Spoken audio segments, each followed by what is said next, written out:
The American Claimant by Mark Twain. The weather in this book. No weather will be found in this book. This is an attempt to pull the book through without weather.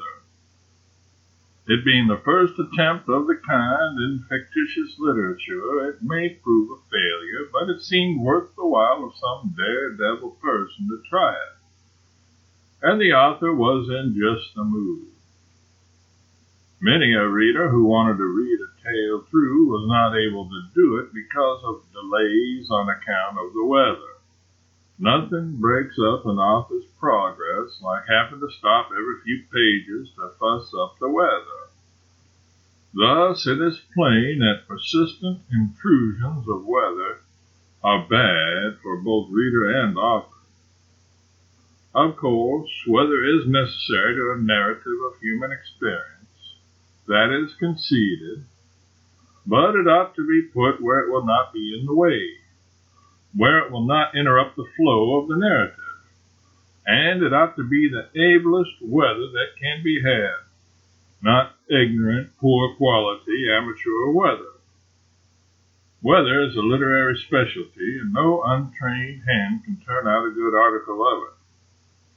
The present author can do only a few trifling, ordinary kinds of weather, and he cannot do those very good. So it has seemed wisest to borrow such weather as is necessary for the book from qualified and recognized experts. Give him credit, of course. This weather will be found over in the back part of the book, out of the way. See Appendix. The reader is requested to turn over and help himself from time to time as he goes along.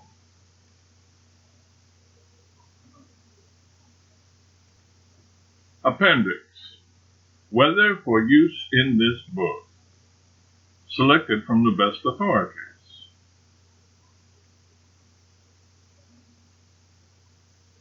A brief, though violent thunderstorm which had raged over the city was passing away. But still, though the rain had ceased more than an hour before, wild piles of dark and coppered clouds, in which a fierce and rayless glow was laboring, gigantically overhung the grotesque and huddled vista of dwarf houses, while in the distance, sheeting high over the low, misty confusion of gables and chimneys, spread a pall of dead, leprous blue, suffused with blotches of dull, glistening yellow, and with black plague spots of vapor floating and faint lightnings crinkling on its surface.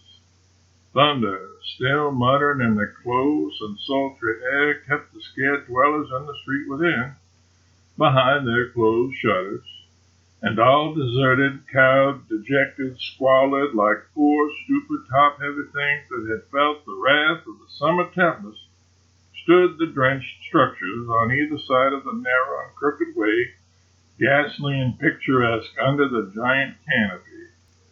Rain dripped wretchedly in slow drops of melancholy sound from their projecting eaves upon the broken flagging, lay there in pools or trickled into the swollen drains, where the fallen torrent sullenly gurgled on its way to the river.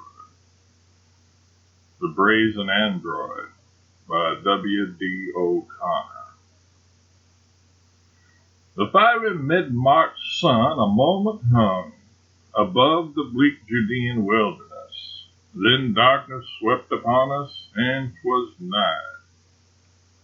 Easter Eve at Carrick, Moab. Clinton Schollard.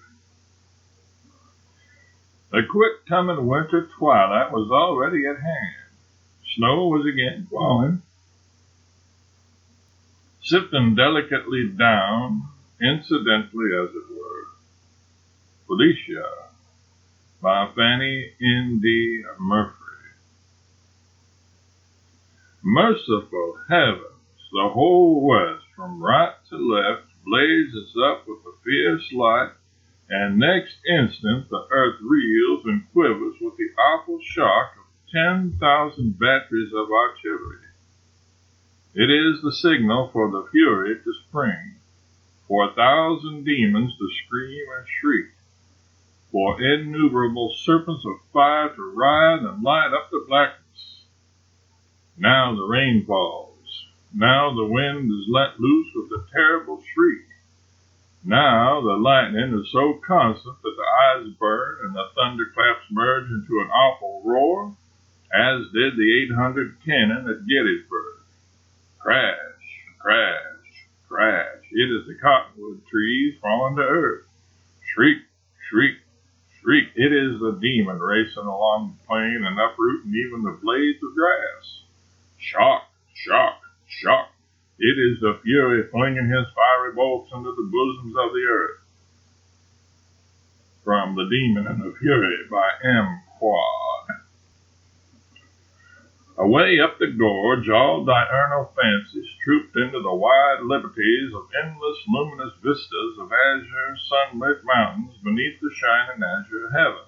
The sky, looking down in deep blue placidities, only here and there smoked the water to azure emulations of its tint. From In the People's Country by Charles Egbert Craddock. There was every indication of a dust storm, though the sun still shone brilliantly. The hot wind had become wild and rampant. It was whipping up the sandy coating of the plain in every direction. High in the air were seen whirling spires and cones of sand, a curious effect against the deep blue sky. Below, puffs of sand were breaking out of the plain in every direction, as though the plain were alive with invisible horsemen. These sandy cloudlets were instantly dissipated by the wind. It was the larger clouds that were lifted whole into the air, and the larger clouds of sand were becoming more and more the rule. Alfred's eye, quickly scanning the horizon, descried the roof of the boundary rider's hut still gleaming in the sunlight. He remembered the hut well. It could not be farther than 4 miles, if as much as that, from this point of the track. He also knew these dust storms of old. Vindara was notorious for them. Without thinking twice, Alfred put spurs to his horse and headed for the hut. Before he had ridden half the distance, the detached clouds of sand banded together in one dense whirlwind, and it was only owing to his horse's instinct that he did not ride wide of the hut altogether. For during the last half mile he never saw the hut, until its outline loomed suddenly over his horse's ears, and by then the sun was invisible. From A Bride from the Bush. It rained 40 days and 40 nights. Genesis.